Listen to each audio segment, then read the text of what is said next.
মাঝরাতে গানটা মিহিকা শুরু করেছিল, কিন্তু শেষটা তার গলায় ছিল না। মিহিকার আজ এই ভাড়া বাড়িতে প্রথম রাত।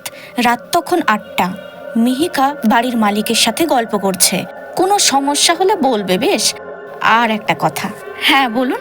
মাঝরাতে গান বাজনা এসব প্লিজ বাজাবে না, আর গাইবেও না, আমার একটু সমস্যা হয়।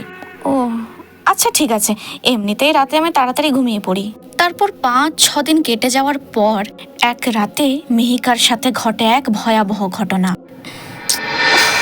ধুর, দুপুরে বেশি ঘুমিয়ে নিলে যা হয়।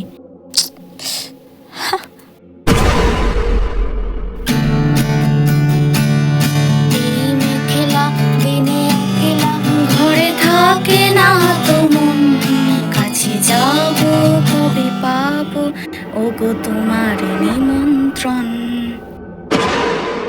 এ কি, এটাকে গাইছে?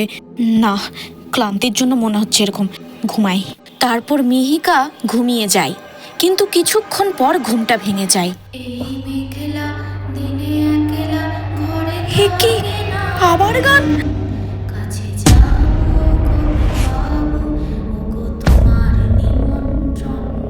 এইবার দরজা খুলে কে যেন একটা ঘরে ঢুকে যায়। কে তুমি? কি চাও? আমার সাথে গান করবে? করো না, আমি গান গাইতে খুব ভালোবাসি। কাছে আসবে না, কাছে আসবে না। করো না। স্বপ্ন ছিল। মিহিকা এবার এই ঘটনার পর সকাল সকাল মালিকের কাছে চলে যায়।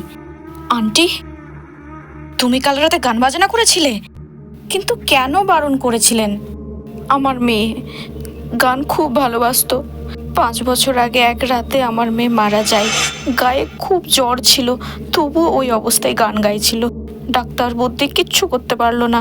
তারপর থেকে রাতে গান শুনলেই ওর কথা মনে পড়ে, স্বপ্ন পাই। বুঝেছ?